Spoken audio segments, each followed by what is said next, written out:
Últimos ajustes. Fala, Rogério. Só um minutinho.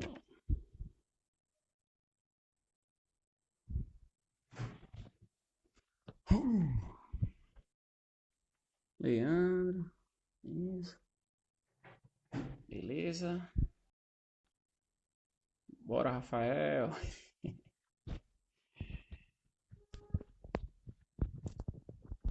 Ana Marta. Liga esse daqui, por favor.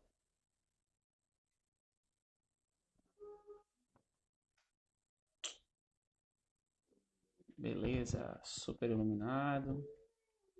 O áudio tá bom aí, galera? Tá... Me avisem isso, se tiver ruim de escutar.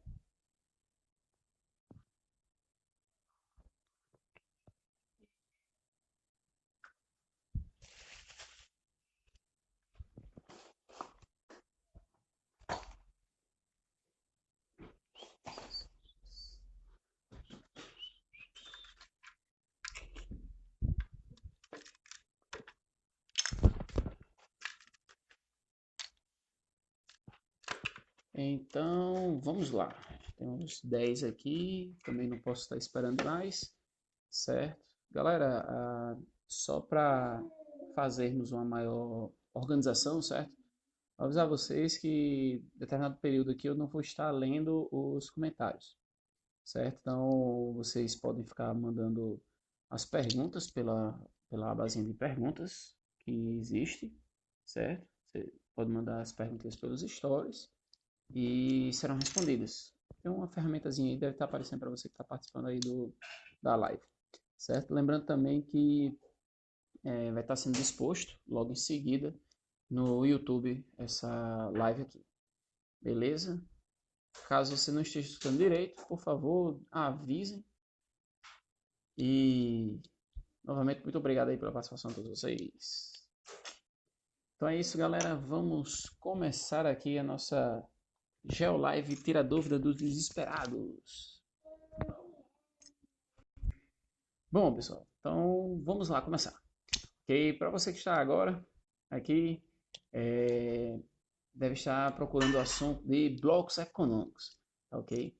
Então você, meu aluno aí do nono ano, que veio aqui tirar essa sua dúvida, certo? Ou queira aprender mais aí sobre algum outro assunto que não tenha aprendido até o momento. Então vamos falar agora sobre blocos econômicos, certo? Basicamente são 5 etapas a serem conseguidas, né, a serem seguidas no bloco econômico, ok? Então o primeiro passo, certo, é a zona de preferência tarifária. Vamos apresentar por esse bloquinho aqui. Então, nessa etapa, os países que compõem esse bloco, eles vão se unir com a ideia de facilitar a circulação de produtos nessa região, ok? E aí o que vai acontecer? Né? Vai acontecer que, à medida que esses países vão se unificando, o comércio entre os países membros próximos deles aqui vão simplesmente, vão ficar mais fluidos, vamos dizer assim, vai ficar bem mais fluido entre essas regiões, certo? E facilitar então e ampliar o comércio favorecendo dos países membros, ok? Então, beleza. Essa aqui é a primeira etapa de formação de um bloco. A gente pode citar aqui, por exemplo, a Comunidade Econômica do Carvão e do Aço. Podemos citar aqui, por exemplo, o Comeal, lá da África, o SADES também, da África do Sul, né, da África Austral. São blocos que têm a união tarifária. O segundo passo, a segunda etapa, nós temos a zona de livre comércio. Então, você tem aqui uma escadinha. Então, você vai ter o segundo passo, zona de livre comércio. As regras da preferência tarifária terminam sendo ampliadas de forma que eles consigam promover uma anulação das taxas de circulação de produtos, certo? Então, vamos citar aqui, por exemplo, o caso dos Estados Unidos, Canadá, deixa eu pegar aqui um outro bloquinho, Canadá e o México, por exemplo. Então, esses três países, né, Estados Unidos, Canadá e México, eles têm o chamado Zona de Livre Comércio, né, o NAFTA, né, o North American Free Trade Agreement, né? Então, esses três países vão circular livremente os seus produtos. Atenção, muita atenção nessa parte aí. O NAFTA, ele tem como principal característica a a instalação de indústrias maquiladoras dentro do México. O que seriam isso? Imagine aí que você tem uma casa, certo? Uma indústria, e nela não tem em sua fachada nomes de grandes empresas, montadoras de carro principalmente, certo? Mas dentro dela vai estar operando, né? Dentro dela vai estar operando exatamente a fabricação desse determinada marca, dessa grande marca aí vai estar operando lá dentro, certo? Então essa indústria fantasma, vamos dizer assim, essa indústria maquilada, na verdade, ela está escondendo o verdadeiro produto feito, montado, produzido. Então esse produto termina saindo da fábrica descaracterizado, fantasminha, certo? Descaracterizado. E quando volta para o seu país de origem, o país onde está vindo o seu produto original, é lá que ele vai receber a sua característica, né, principal, vai receber a sua marca, vamos dizer assim, tipo, o Ghost Car, por exemplo, aproveitando aqui. Então, é aquela marca do Ghost Car, tá? Então, beleza. Então, ok. Sendo que no México ele não vai receber essa marca do Ghost Car, ok? Citar exemplos aqui, não quero receber processo por isso. Vamos pegar aqui, por exemplo, a Ford, que é uma marca norte-americana, a General Motors, né, que é fabricante aí, por exemplo, da Chevrolet. Okay? Então você tem a participação dessas empresas que no México se instalam com outros nomes, certo? Então, o processo de montagem, inclusive, meus alunos de sala de aula usam muito isso. Então, a montagem do automóvel vai ser feita, né? Tipo, beleza, eles estão montando lá, eles fazem as peças e as montagens. Beleza. As peças não necessariamente, porque para se fazer as peças requer um nível tecnológico mais alto, mais avançado. Mas aí as peças são enviadas para o México, o carro vai ser montado lá no México e vai ser devolvido para os Estados Unidos. E aí dos Estados Unidos ele vai ser exportado com o valor de um carro montado, o que vai ampliar ainda mais esse valor, certo? Beleza. Seguindo aí, certo? Caso você não tenha entendido, deixe sua dúvida aqui e a gente responde logo em seguida, ok? Agora, voltando. Então, a zona, né, de livre comércio tende a facilitar a circulação desses produtos entre México, Estados Unidos e Canadá. Ok? Então, já fica a dica para vocês. Zona de livre comércio, lembrem-se, NAFTA. Próximo tópico, terceiro passo da escadinha, certo? Nós vamos ter a União Aduaneira. União Aduaneira. A União Aduaneira nada mais é do que um estabelecimento para que os países desse bloco eles facilitem a circulação, eles vão manter algumas regras aí do livre comércio entre eles, mas ao mesmo tempo eles vão criar algumas barreiras ou estabelecer as mesmas tarifas de importação para entrar no produto e de exportação. Qual é a ideia? É para que esses países eles possam simplesmente crescer juntos. Uma coisa que eu não falei aqui no começo do vídeo, né, da transmissão, é que praticamente a ideia do bloco econômico é exatamente unir os países. Você está percebendo, se ligando aqui nas minhas mãos, prestando atenção nas minhas mãos, certo? Além dessa beleza aqui, é de que os blocos econômicos eles têm como principal função unir os países próximos dele. Então, por exemplo, se você tem países vizinhos, você vai se unir a eles, certo? Ou que pelo menos ocorra uma proximidade geográfica, uma facilidade de circulação desses produtos, ok? Beleza. Agora vamos seguir. Então, o terceiro passo, como estamos falando, certo? É a zona a União Aduaneira, ok? Arthur Felipe, seguinte. Vamos aqui, senhor Arthur Felipe. Aqui é uma aula voltada ao sexto ano, meu jovem. É o nono ano, certo? Mas se quiser, fique à vontade para aprender além do que foi lhe estabelecido. Então é o seguinte, nós temos agora, retomando aí todo o nosso passo a passo, né? Primeiro, zona de preferência tarifária. Segundo, zona de livre comércio. Então nós temos aqui o SADES e COMEAL, que são os blocos da África. Nós temos então, né, na zona de livre comércio, o NAFTA. No terceiro passo, uma união aduaneira, que é para entrada e saída de produtos com as mesmas tarifas. Então, o bloco que vai funcionar com isso aqui é o Mercosul, o qual estamos inseridos. Atenção para vocês não confundirem o nome.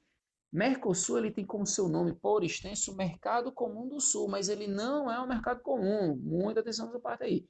É uma união aduaneira. E toda vez que você lê o nome aduaneiro, está falando do processo, né, de entrada e saída de produtos, importação e exportação. Então, eles vão estabelecer um mesmo processo, né, uma mesma tarifa, vamos dizer assim, de valores. Ok? A próxima etapa, né, da escada, da nossa escadaria para o sucesso da vida entre os países, é o mercado comum. Então, professor, por que, que o Mercosul ele tem o nome mercado comum e não é um mercado comum? É simples, é porque ele está num passo a passo. O formato de escada aqui que eu estou utilizando com o Lego é exatamente para facilitar, né, uma grande unificação desses países com um viés econômico. É importante ressaltar isso aí, um viés econômico. Então você tem aí que nesse passo a passo, após a união aduaneira, nós vamos chegar no mercado comum. E o mercado comum ele já vai estabelecer o seguinte: uma circulação de produtos, a mesma, né, tarifa de importação e exportação, e ao mesmo tempo uma livre circulação de dinheiro, uma facilitação para a circulação do dinheiro, e o segundo, facilitação de pessoas. Então, as pessoas que vão ser representadas por esse patinho amarelo aqui podem circular livremente entre os países, assim como, por exemplo, o dinheiro que vamos e os produtos, por exemplo, essa garrafa verde aqui, ou um livro, tudo mais, ou um produto industrializado, certo? Então, os produtos podem circular livremente, assim como as pessoas. Pronto, vamos voltar aqui ao fantasminha, ok? Certo? Caso você esteja curioso, aqui faz parte de um joguinho chamado Fantasma Blitz, beleza? Então, vamos seguir aqui, certo? Então, o mercado comum ele vai permitir a livre circulação de pessoas, mercadorias e dinheiro. Mas para esse dinheiro circular, eles vão estabelecer as mesmas tarifas cambiais, eles vão caminhar para um quinto passo que é muito importante, certo? Que é a chamada união monetária, certo? Então, nessa escadaria aqui, a união monetária é o último passo a ser seguido, ok? Então, você tem aqui que para chegar nesse último passo, no último degrau de sucesso de unificação dos países, você tem que estabelecer regras fiscais, regras bancárias para isso, ok? Então, beleza. O Mercosul, desculpa, o Mercosul não. O mercado comum, ele vai estar, né, vai funcionar aí. O exemplo mais claro e prático desses dois últimos passos aqui é a União Europeia. Professor, um bloco ele pode seguir duas ideias. Calma lá, quase isso aí, certo? A União Europeia, ela tem como principais características, certo? A, as ideias de mercado comum, circulação livre, né, de pessoas e mercadorias. Ao mesmo tempo, certo? Você vai ter uma livre circulação de produtos. E a circulação de câmbio, de dinheiro e tudo mais vai ser facilitado entre essas regiões, ok? E aí o que vai acontecer nessas áreas é que para que essa circulação de dinheiro seja facilitada, vai simplesmente ocorrer, né, como posso dizer assim, um acordo para as regras bancárias. Quando essas regras bancárias elas estão bem estabelecidas, aí sim eles vão para o último degrau, que seria exatamente a União Monetária. Por que, que a União Europeia não é somente uma União Monetária, é um mercado comum? Porque existe uma região chamada de Zona do Euro, certo? Ou a Europa dos 13, que é exatamente o grupo de países que fazem parte, né, dos que aceitam a grande característica da União Europeia, que é o euro. Não é não, um grande boscão aí que está participando, certo? Foi um dos caras que me inspiraram a virar professor de geografia, beleza? Então, é o seguinte, como nem todos os países vão aderir a essas regras bancárias e fiscais para aceitar o euro, temendo a desvalorização de sua moeda, eles terminam não entrando na zona do euro. Então, eles não vão aceitar o euro, certo? O euro, hoje em dia, ele é bem mais aceito do que esses 13 países, ok? Agora, pegando a aceitação do euro e tudo mais, nós chegamos à parte do Brexit, que seria a saída da União, do Reino Unido, desculpe, do Reino Unido, né, que antes pertencia à União Europeia. Então, um dos motivos dessa saída era a pressão que existia da União Europeia sobre o Reino Unido aceitar a moeda do euro. Então, como eles não aceitaram, certo? Eles terminaram pedindo, votando com a sua população a saída. Então, eles ainda estão nessa discussão. Efetivamente, eles já estão saídos, mas alguns países que compõem o Reino Unido estão pedindo a volta deles, certo? Então, repetindo para você que caiu aqui de paraquedas, isso aqui é uma aula voltada ao nono ano. Então, essa primeira parte aqui são os blocos econômicos, ok? Então, então é o seguinte, não, ele não inspirou o nome, certo? Estão perguntando aqui assim, se o Gel Bosco, né, o Boscão aqui, ele está inspirando o nome, não, ele não inspirou, isso aí já foi de um outro professor, meu professor de faculdade, Edinardo. Então, vamos parar aqui e ver algumas perguntas, certo? Atividade comercial. É importante você saber sobre as atividades comerciais? Sim, mas a gente vai falar isso no segundo bloco, certo? Estou dividindo aqui em dois blocos, então eu vou parar um pouquinho aqui só para ler duas perguntas que surgiram aqui, que são elas, vamos lá. Ah, vamos ler aqui. A união monetária existe a macroeconomia e a microeconomia. Vamos lá. Quando a gente fala de macroeconomia, você está falando de uma economia mais ampla, certo? Que necessariamente seria uma economia voltada a países fora do bloco. E a microeconomia seria uma economia interna. Na União Europeia existe esse debate com relação ao euro. Por quê? Porque existe a questão da microeconomia, que vai afetar os países que não aceitam o euro. Existe a macroeconomia, que seria a dificuldade de comercializar com países que não fazem parte da zona do euro. Porque se você pega os maiores países da União Europeia, eles simplesmente aceitam o euro. São os países que têm um forte vínculo econômico comercial com o mundo, como por exemplo Alemanha, Polônia e tudo mais. Desculpa, Polônia não, remove a Polônia, desculpa. Alemanha, França, Inglaterra são os grandes cabeças, certo? Então, vamos pegar aqui, por exemplo, Portugal e Espanha, também tem vários produtos, então eles vão comercializar em euro. Então, para eles é fácil. Para empresas que estão trabalhando na zona do euro é fácil, porque eu recebo em euro e eu vou continuar pagando as pessoas em euro e tudo mais. Agora imagine você que é um país que não aceita o euro, está comercializando em euro, então você tem que fazer toda uma transação bancária para converter esse euro na sua moeda local. E isso exige perda de juros, de dinheiro, certo? Então existe toda essa discussão. Beleza? Vamos lá. Então, recapitulando agora de cima para baixo. Então, União Monetária e Mercado Comum, nós temos nesses dois aqui a União Europeia, ok? Depois, nós temos a União Aduaneira, que seria o Mercosul, e aí nós temos a Zona de Livre Comércio, que seria o NAFTA, e por último, né, a... Chega, esqueci agora. Nós temos a Zona de Preferência Tarifária, alguns países da África, né? Alguns blocos africanos, como SADC, como Comeal, ok? Beleza. Pequena pausa agora, vamos falar agora sobre o fluxo comercial. É um assunto que dá para se casar com isso aqui, certo? Fluxo comercial nada mais é do que a ida e vinda de mercadorias. Então você tem que no mundo, ter uma exploração e tudo mais. Então imagine, por exemplo, vamos pegar cartas, por exemplo. Imagine que cartas estão circulando para o mundo. Então eu vou mandar cartas para o mundo. Mundo, segura aqui essas cartas, por favor. E o mundo vai me devolver cartas. Tá? Mundo, devolva cartas para mim, por favor. Obrigado. Certo? Ok? E o que vai acontecer, né? Então nessa troca aqui, eu vou pegar coisas que eu quero e vender coisas que eu tenho demais. Então, por exemplo, eu posso trocar cartas por um brilho labial, por exemplo. Assim. Ou, por exemplo, uma garrafa de madeira que pertence a algum jogo. Okay? Então, o fluxo comercial ele é baseado exatamente nessa ideia de tipo necessidade e excessos. Se eu tenho necessidade de algo, eu vou procurar comprar ou obter esse algo. Agora, se eu tenho coisas em excesso, por exemplo, pegando o exemplo de cartas, porque eu ofereci cartas, porque eu tenho muitas cartas aqui. Então, por exemplo, se eu tenho várias cartas, é claro que eu vou oferecer essas cartas em troca de objetos que eu queira, certo? O que vai ditar essa regra é exatamente a posição geográfica do local onde você vive. Então, se você tem um local que é rico em minérios, é claro que eu vou exportar minérios. Agora, se eu tenho no meu país ou na minha região, como eu posso dizer, um grande aparato técnico, um desenvolvimento na ciência, na educação, se eu invisto em universidades, em faculdades, numa educação bem formada, então eu vou ter uma mão de obra super bem formada e evoluída, e eu vou, por exemplo, vender tecnologias. Eu vou poder, por exemplo, vender o carro. Cadê o geomóvel aqui que eu montei? Pronto, vamos montar aqui em geomóvel. Então, como eu tenho uma capacidade técnica, eu vou montar um carro.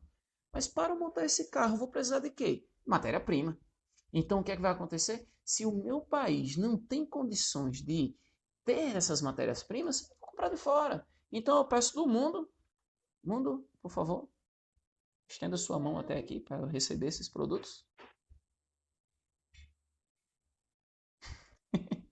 Certo? Então eu vou receber do mundo mercadorias, ok?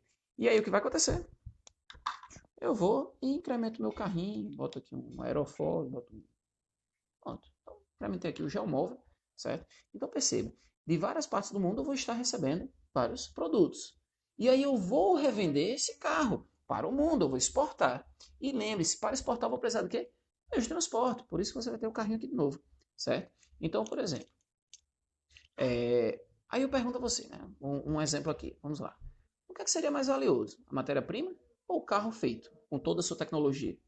É claro que vai ser tecnologia, não é isso? Por quê? Existe uma capacidade técnica. Nós vivemos num mundo, lembre-se lá do que a gente já falou aqui em uma outra Geolive e tudo mais, a, a internet. Nós vivemos num período chamado técnico, científico e informacional. Estou perguntando assim, e quem é o mundo, né? O mundo é minha filha, que está sendo a assistente aqui de palco, certo? Que ela está me ajudando aqui, está toda curiosa para ver a situação, ok? Então é o seguinte, tudo que envolve tecnologia, ele vai ter um alto valor agregado. Guarda essa palavrinha que vai ser muito importante daqui a pouco, ok? Então, alto valor agregado, ok? Então, no fluxo comercial, existe uma grande diferença. Grande parte dos países que produzem e tem como sua principal pauta de exportação matérias-primas são os países do eixo sul, são os países subdesenvolvidos, certo? Por exemplo, o BRICS. Vamos pegar aqui o BRICS, certo? Brasil, Rússia, Índia, China e África do Sul. Eles são grandes exportadores de matéria-prima. Ao mesmo tempo, eles estão no BRICS não é à toa, porque são países que receberam fábricas, que estão investindo na especialização de mão de obra e, consequentemente, eles também estão exportando matéria-prima. Ou, desculpe, produtos tecnológicos. Ok? Beleza. Certo? Agora vamos seguir aqui o próximo passo. Ok? Os países do norte vão fazer o quê? Os países do norte, eles vão simplesmente exportar e mandar as tecnologias, ou o que chamamos de know-how, ou seja, o como fazer. Então eu tenho lá de boa um paizinho pobre, e daqui paizinho pobre. E simplesmente eu digo, ei, vamos botar uma fábrica aí, vocês têm a galera estudada, você tem faculdade, tem engenheiros? Tenho, beleza. Vou mandar alguns engenheiros, vou treiná-los e você vai começar a fazer. O quê? Que eu quero que você produza. Então chegam lá na fábrica e começa a produzir o que eu quero nesse país, ok? Pega aqui o Brasil, por exemplo, fazendo ela aí com história, né? O Brasil ele era fechado ao mundo, grande parte do mundo, até 1950. Lá para meados de 1950 até 1960, o Brasil simplesmente ele foi abrindo suas portas. 55 até 60, ele escancarou essas portas para a entrada de muitas indústrias. Bom, chegaram as indústrias. E dentro dessas indústrias, começam a sair carros. Então os carros começam a circular com um maior volume dentro do país, certo? Então você tem a chegada das marcas nacionais como Ford, Fiat, Chevrolet, Volkswagen, certo? Beleza. E aí o Brasil ele foi se desenvolvendo e tudo mais, não é à toa que ele está dentro do BRICS, disso aí. Dentro de todo esse período você tem a necessidade de formar mão de obras como engenheiros, então, beleza. Que foi que quebrou aí, a instalação das fábricas, né? As fábricas foram se instalando e tudo mais. E você escutou esse barulho, esse estrondo aí, foi a fábrica sendo instalada, ok? Então, beleza. Vamos seguir em frente aqui. Lembrando, se você tiver dúvidas, deixe sua dúvida aí, a gente vai responder daqui a pouco com a abertura das geocartinhas, ok? Vamos lá. Então, lembre-se, países do sul, matérias-primas e produtos primários e alguns produtos elaborados, alguns produtos semi-industrializados ou industrializados. Países do norte, aí sim, os países do norte, eles vão mandar o know-how, eles vão mandar as fábricas, o como fazer e as tecnologias. Então, o lucro da fabricação, né, feita no sul vai diretamente para o norte. Vamos recapitular aqui, por exemplo, o NAFTA, as indústrias maquiladoras que a gente falou logo no início aqui, né? Então você tem lá toda a fabricação feita no México e o lucro vai para onde? Volta para os Estados Unidos, certo? Aí você tem uma frase que resume a situação, tipo, pobre do México, tão longe do céu, mas tão perto dos Estados Unidos. Essa frase, ela critica várias políticas de intervenção dos Estados Unidos dentro do México. E a gente pode comparar isso com o NAFTA. Imagina a seguinte situação. Interpreta a seguinte frase, certo? pobre do México, longe do céu, tão perto dos Estados Unidos. Beleza, você pode substituir o país pelo quinto dos infernos. Beleza. Aí o que vai acontecer? Né? Aí diz assim, essa frase, se comparada à estrutura do NAFTA, pode ser interpretado como uma crítica para... Aí você responde, as indústrias maquiladoras. Claro que você vai responder. Porque é a principal crítica, né? A emissão de lucro, que grande parte desse lucro não fica dentro do México. Tá ok? Aí eu posso jogar uma reportagem lá, alguma matéria falando assim sobre o falso PIB do México, dizendo que grande parte do PIB mexicano não fica dentro do PIB, porque, né, do PIB nacional, porque eles contam com exportações, sendo que as exportações são de baixo valor, porque eles vão para os países onde são os donos dessas fábricas. Ok? Vamos lá, seguir em frente, beleza? Bom, próximo passo, modais de transporte. Os modais de transporte nada mais são do que modalidades de transporte, certo? Tive experiência agora com o nono ano, em que nós fizemos uma aula na robótica, eles tiveram a oportunidade de escolher as modais de acordo com suas regiões. Explicando essa dinâmica, né? A dinâmica, ela tinha como característica resolver um problema. A posição geográfica onde eles estavam. Então vamos imaginar, por exemplo, você está aqui na América do Sul e você tem que exportar algo, por exemplo, para a Ásia. Como é que você vai atravessar todo esse grande oceano? Simples. Ora, eu pego e escolho uma modal de transporte que me permita usar o oceano. Beleza. Então vou usar uma modal aquaviária. Beleza. Chego lá, montei meu navio. Vou montar um naviozinho aqui bem bonitinho. Certo? Bota a bandeirinha aqui. Pronto. Montei meu navio. Então você tem como a principal modalidade de transporte intercontinental mundial os transportes navais, né? O aquaviário, o modal aquaviário. Ele é barato, permite uma grande quantidade de carga e é muito flexível. Por quê? Dentro de um container, né? Esse slide está me ajudando muito, né, gente? Então, assim, dentro de um container você vai ter a capacidade de colocar o que você quiser aqui dentro. Então, por exemplo, eu quero mandar uma carne halal, né? Um tipo de carne feita para, como eu posso dizer, para o consumo de povos islâmicos, né? Povos muçulmanos. Porque os povos muçulmanos, eles não comem a carne do animal que sofreu com sua morte. Então, beleza, existe toda uma técnica para se fabricar essa carne. Mas o transporte de carne, como é que eu vou transportar uma carne dentro de um navio que vai demorar tipo um mês para chegar lá na região? Simples. Eu boto dentro desse container, né? Tipo, eu instalo aqui um refrigerador. Então, vou congelar essa carne e ele vai simplesmente poder andar dentro de um navio. Está lá o navio, percorreu lá o mundo, chegou, transportou, vendeu, lucro para o país que exportou. Agora imagine, né? Vamos imaginar o seguinte, vamos pegar aqui um contexto geopolítico. Você está dentro do Oriente Médio, certo? Você está lá no Oriente Médio, produzindo petróleo, você se tornou aí um sheik que investe em times europeus, você tem muito dinheiro. Mas você tem uma dificuldade. Como é que você vai transportar esse petróleo, por exemplo, para a Europa?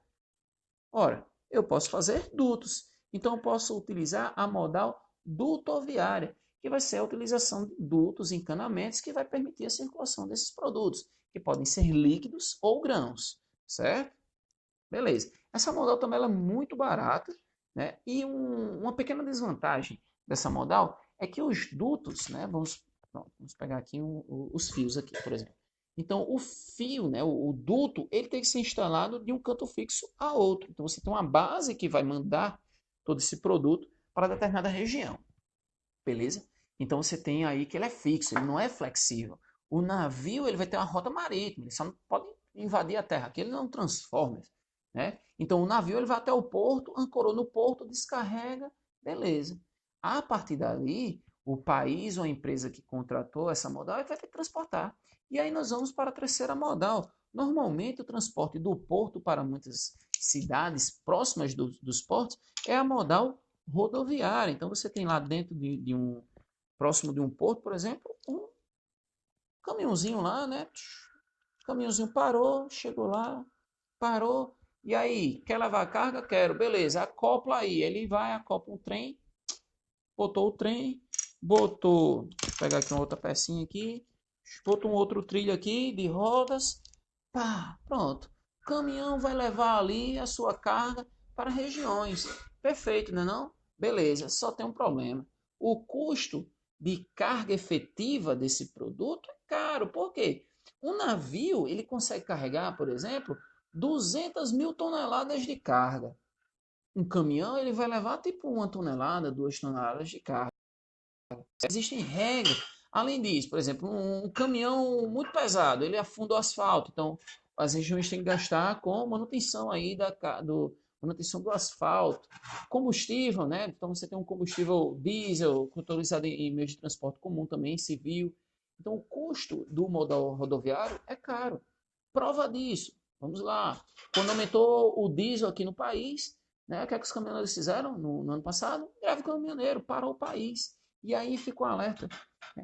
Países que investem fortemente numa única carga, numa única modalidade de carga, elas tendem a sofrerem problemas. Como o Brasil, por exemplo, 60% da carga do Brasil segue por vias rodoviárias.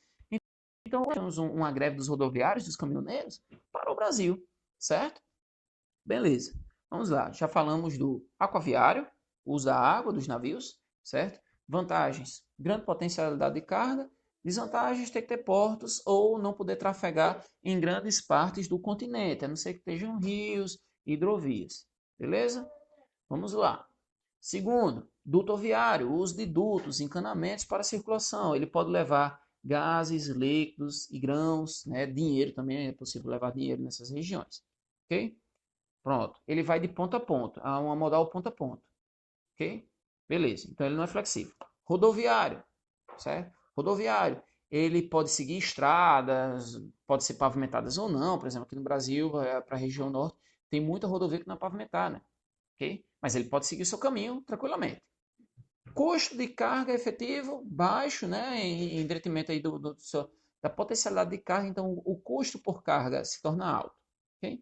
Outra modal importante, aeroviário, uso de aviões. Essa modalidade ela é ótima para os intercontinentes. Problema, capacidade de carga. Como a capacidade de carga não é tão ampla, certo? Então ela não vai ser escolhida para qualquer tipo de carga, como já falei em sala de aula. Tipo, é melhor levar tipo 700 quilos de camarão ou, por exemplo, 2 iPhones. Melhor 2 iPhones 10 anos lá, né?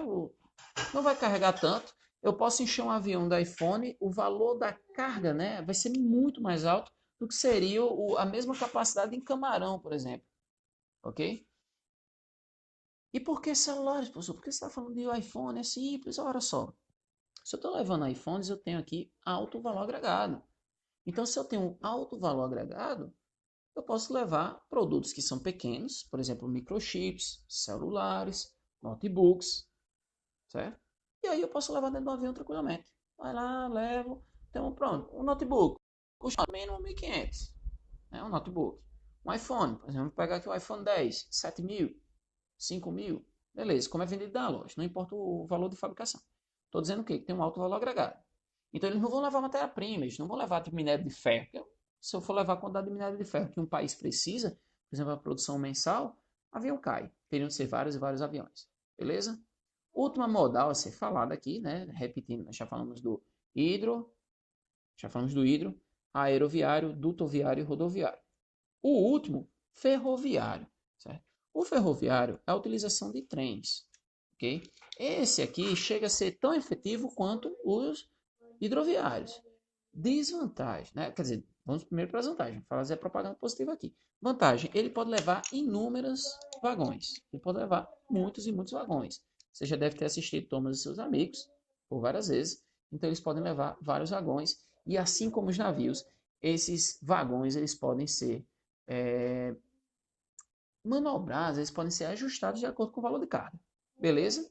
Então, você pode levar tipo carne, você pode levar minério, tudo no mesmo trem.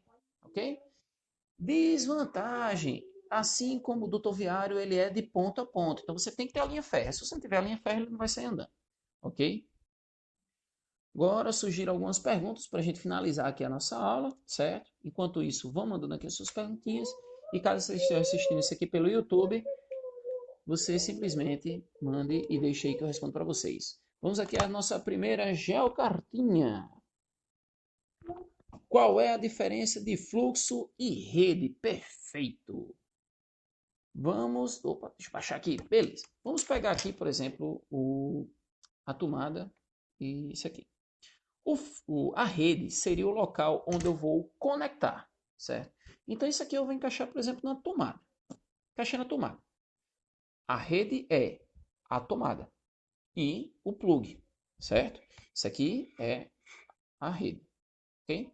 Sendo que a rede vai permitir que algo circule.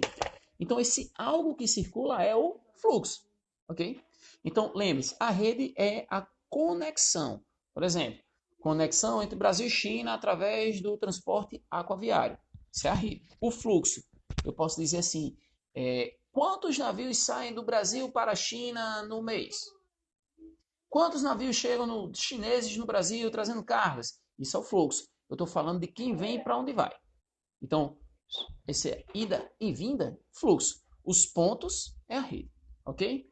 Próxima geocartinha aqui, vamos, opa, caindo. Quais os países europeus que consolidaram alianças no bloco da União Europeia? Olha só, deixa eu puxar aqui, porque para falar de todos eles, certo? A União Europeia, países, membros. Alguns países, normalmente é mais fácil perguntar assim, quais os países que saíram? Nesse caso você pode citar como, por exemplo, a Grécia, você pode citar como, por exemplo, o BRICS, entendeu? O Brexit, quer dizer, né, o Brexit. Então você tem, vamos aqui, os países integrantes, se for em ordem alfabética aqui, Alemanha, Áustria, Bélgica, Bulgária, Chipre, Croácia e tudo mais, certo? É mais fácil você falar que são 27 países. Okay? São 27 países, beleza. Porque as provas não vão cobrar de vocês quais os países. É melhor você saber os principais países. Você não tem a obrigação de saber 27 países. Isso aqui não é anos 80, anos 70. Não. Você tem que saber o seguinte, tipo, quais são os principais países? Aí você chega lá e tipo, não, peraí, os principais países são, por exemplo, o Reino Unido. Aí, por isso que o Reino Unido faz esse burburinho todinho aí para sair da saída dele? Exato. Tipo, o Reino Unido, ele é uma potência econômica, uma potência mundial, e a saída dele pode afetar, sim, o equilíbrio da União Europeia. A Alemanha, por exemplo, a Angela Merkel, né, a primeira-ministra da Alemanha, por exemplo, é uma das cabeças da União Europeia. Então, sim, tipo, a Alemanha é importante para a União Europeia. A França é importante para a União Europeia, porque são países de grande economia, em termos de produção industrial e tudo mais. Ok? Então, eu espero ter ficado claro isso aí. Não se preocupe com a quantidade de países, se preocupe em quais os principais países. Professor, no meu livro eu estava falando sobre a macroeconomia e a microeconomia. Eu acho que eu falei sobre isso. Lembre-se, macroeconomia seria a economia voltada ao mundo e a microeconomia seria algo interno. Ok? Próxima pergunta. Fluxos, blocos africanos. Quais são os blocos africanos? Olha só, são vários blocos. Muitos deles não são casos de sucesso e tudo mais. Certo? Normalmente, os principais blocos econômicos, como eu já falei aqui para vocês, é o SADES, né, que é o South Africa, não sei, vamos falar aqui, né? Seria uma união econômica, né? Vai ser uma zona de preferência tarifária dos países da África do Sul, pegando ali como cabeça, por exemplo, a África do Sul, certo? Então, como é o país mais desenvolvido, lembre-se, a África do Sul faz parte do BRICS, então você vai ter aí que eles são, né? Pronto, tem aqui, Comunidade para o Desenvolvimento da África Austral, ou seja, África Sul. Cuidado para não confundir da África do Sul, porque se você falar África do Sul, aí você está falando do país, certo? Eu tentar falar em inglês aqui, deu errado, ok? Então, Comunidade de Desenvolvimento da África do Sul, África Austral, né? Ou Sul-Africana, ok? Você pode botar Sul-Africana, também serve, beleza? Vamos ao outro, por exemplo, o Comeal. O Comeal, ele já vai pegar um...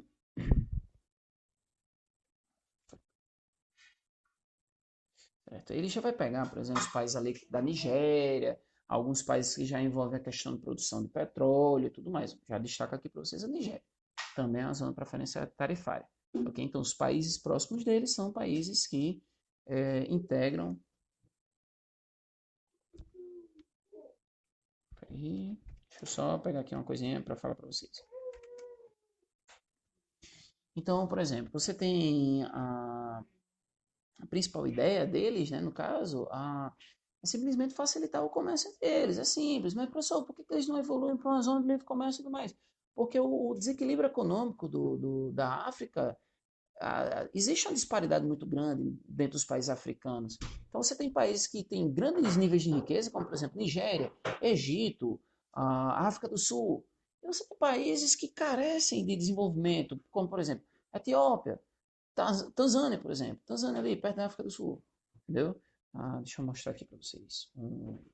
Não, eu ia mostrar para vocês, vou ficar uma contramão aqui. Mas, por exemplo, pega um mapa aí da África do Sul. Desculpa, da África, né? Como eu trabalhei em sala de aula com vocês, o filme aqui do Pantera Negra, por exemplo, né? Comesa, gente, desculpa, eu falei Comé o tempo todo, Comesa, certo? Eu vou botar no YouTube aí, ficar, desculpe a correção para vocês, Começa, certo? Então começa, você pega ali, vamos pegar aqui, por exemplo, Nigéria, um grande país, exportador de petróleo e tudo mais, você tem vários problemas lá na região por causa desse petróleo, dessas áreas petrolíferas, beleza. Ele é uma grande riqueza. Aí você pega assim, por exemplo, Costa do Marfim. Aí você já tem uma economia um pouco mais baixa. Aí você pega, por exemplo, vamos pegar aqui Serra Leoa, Guiné Equatorial. Aí você pega esses países. Existe um nível de desigualdade muito grande. Até a questão geográfica, esses países são muito pequenos comparado à Nigéria. Então a Nigéria ela consegue produzir bem mais coisas. Se você parou para ver e assistir o filme do Pantera Negra, você viu que em todo momento ele fala sobre a ideia de unir. Vamos unir as nações. O Wakanda é uma África unida. É o que a África deveria ser, sim. É o que a África deveria ser, uma África unida. Você respeitar as diversidades étnicas e tudo mais. Beleza. Na prática, seria aquela discussão de vários momentos, né? As pessoas dizendo lá ao T'Challa, né? Tipo, por que você não abre as portas? Por que você não procura ajudar os seus países vizinhos? Então, a ideia do bloco econômico dentro da África segue muito essa ideia de tipo, vamos abrir as portas aqui, tentar ajudar o país vizinho, por quê? Poxa, o cara tá quebrado ali economicamente, sua população tá vindo para cá, o meu povo não aceita, então vamos fazer uma troca? Poxa, o bicho está trabalhando na engenharia agrícola, meu povo está precisando de comida aqui, e eu tenho algumas fábricas aqui, eu trabalho um pouco mais de engenharia, então eu vou desenvolver aqui máquinas agrárias, eles desenvolverem as técnicas, e junto a gente desenvolve aqui uma grande economia para esses povos. Então, ele pega muito a essência de blocos econômicos, certo? Então, se você não viu Pantera Negra, dê uma olhada aí no trailer rapidamente, procure as principais falas de Pantera Negra, ou lê sobre. Ele mostra uma diversidade étnica muito grande, que é um resumo da África. E a África também, além de uma diversidade étnica, ela tem uma diversidade geográfica e geológica muito grande, e que vai dificultar esse desenvolvimento desigual, além de uma diferença política muito grande dentro do país, né, uma política micro e uma política macro entre países. Ok? Então, galera, acho que é isso. A gente se estendendo mais aí um pouco, vai ficar um pouquinho grande o vídeo. Mas eu espero ter tirado algumas dúvidas para vocês. Vou deixar essa live salva aqui para vocês. No caso, vou estar jogando no YouTube. Você que estiver vendo no YouTube, fica à vontade de digitar suas dúvidas, responderei lá sem nenhum problema. Beleza? Então é isso, meus amados. Beijos, abraços para vocês. Fiquem com Deus e continue estudando. Valeu, beijos. Fui.